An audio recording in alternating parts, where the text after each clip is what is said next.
یہ جو قرآن سے استخارہ کرتے ہیں بے ایمان، اس کا کوئی طریقہ نہیں ہے، آپ صلی اللہ علیہ وسلم سے کوئی ثابت نہیں۔ جو نام پوچھ کر استخارہ کرتے ہیں بالکل بے ایمانی، جھوٹ، وہ کاہن پن ہے، وہ اندر سے کاہن ہے، اوپر سے استخارے کے چکر میں ڈالا ہوا ہے۔ اب آپ سنیں کہ جابر رضی اللہ عنہ فرماتے ہیں کہ اللہ کے نبی صلی اللہ علیہ وسلم ہمیں اس طرح دعا سکھاتے جیسے قرآن کی کوئی، اور مشہور یہ کیا ہوا ہے کہ آپ استخارہ کر کے سو جائیں۔ بعض کچھ ایسے علماء صوفی ٹائپ کے انہوں نے بھی کچھ طریقے لکھے ہوئے ہیں، ایسا نہیں ہے۔ دیکھیں میرے پاس مریض آتے ہیں نا، 40 سال 45 سال کی بیٹیاں کر لی، نہیں جی جب بھی استخارہ کرتے ہیں برے خواب آتے ہیں، پھر ہم نے رشتے نہیں کیے۔ استخارے کی وجہ سے اب خواب کون سمجھتا ہے اچھا ہے یا برا ہے؟ یہ تو کوئی معبر ہی سمجھ سکتا ہے نا۔ یعنی کہ آپ کے شہر میں کتنے معبر ہیں، لاکھوں کی آبادی میں کتنے لوگ ہیں خواب کی تعبیر بتانے والے؟ تو یہ تو عام دعا ہے، تو دیکھنے والا یا پڑھنے والا تو کبھی نہیں سمجھے گا۔ تو خواب تو بعض اوقات اتنی مشکل ہے اور اتنی آسانی سے سمجھ آتے ہیں، یہ تو اللہ کی طرف سے عطا ہے، جس کو اللہ توفیق دے سمجھنے کی، جس کو یہ علم دے۔ اب اگر اس کے بارے میں کوئی خواب کا تعلق ہوتا تو نبی علیہ السلام صلی اللہ علیہ وسلم ضرور فرماتے۔ ابھی میں نے پوری حدیث آپ کے سامنے پڑھی ہے۔ اللہم انی استخیرک بعلمک وأستقدرك بقدرتك وأسألك من فضلك العظيم فإنك تقدر ولا أقدر وتعلم ولا أعلم وأنت علام الغيوب اللهم إن كنت تعلم أن هذا الأمر خير لي في ديني ومعاشي وعاقبة أمري فاقدره لي ويسره لي ثم بارك لي فيه وإن كنت تعلم أن هذا الأمر شر لي في ديني ومعاشي وعاقبة أمري فاصرفه عني واصرفني عنه وقدر لي الخير حيث كان ثم أرضني به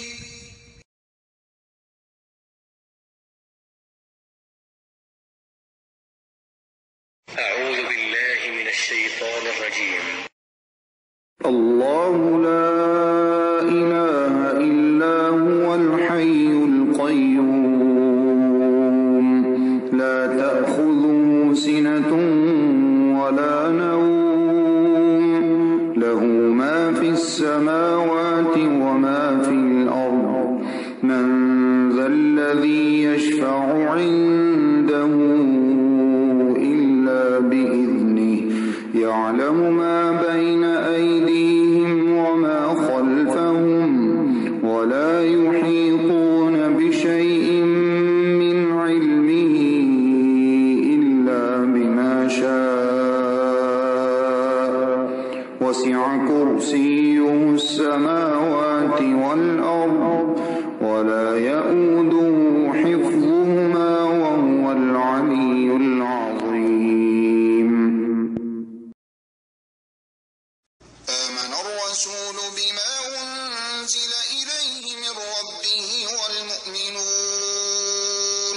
كل آمن بالله وملائكته وكتبه ورسله لا نفرق بين أحد من رسله وقالوا سمعنا وأطعنا غفرانك ربنا وإليك المصير لا يكلف الله نفسا إلا وسعها لها ما كسبت وعليها ما اكتسبت ربنا لا تؤاخذنا إن نسينا أو أخطأنا ربنا ولا تحمل علينا إصرا كما حملته على الذين من قبلنا ربنا ولا تحملنا ما لا طاقة لنا به واعف فاعف عنا واغفر لنا وارحمنا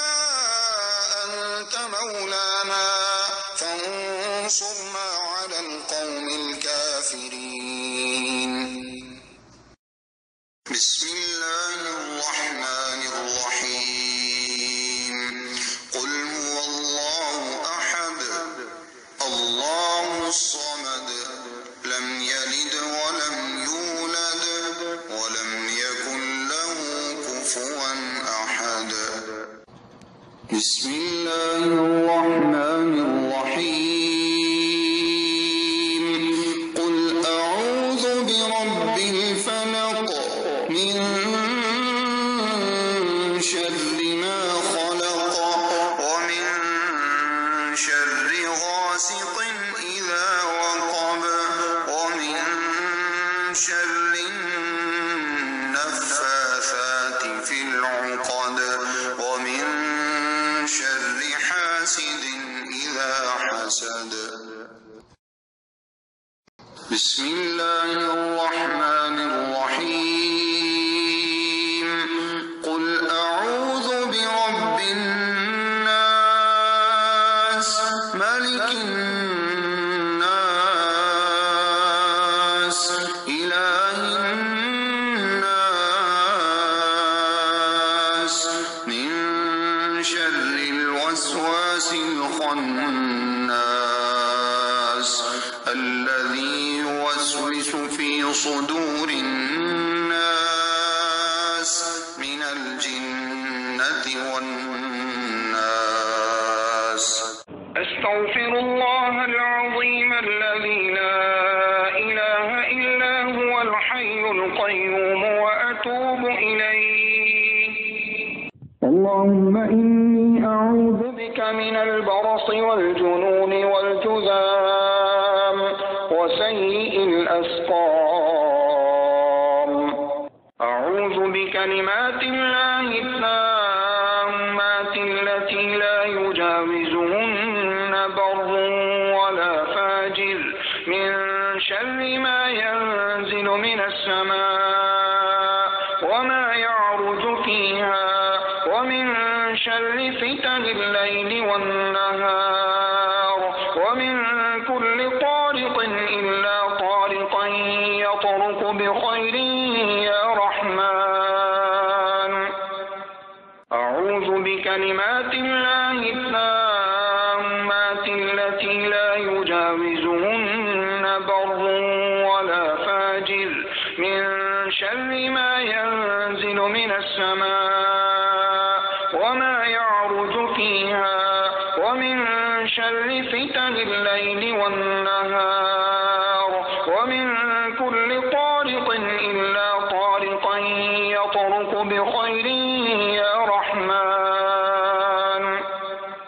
رب أعوذ بك من همزات الشياطين وأعوذ بك رب أن يحضرون. أعوذ بكلمات الله التامات من غضبه وعقابه وشر عباده ومن همزات الشياطين وأن يحضرون. بسم الله الذي لا يضر مع اسمه شيء في الأرض ولا في السماء وهو السميع العليم. أعوذ بكلمات الله التامات من شر ما خلق. اللهم صل على محمد وعلى آل محمد كما صليت على إبراهيم وعلى آل إبراهيم إنك حميد مجيد.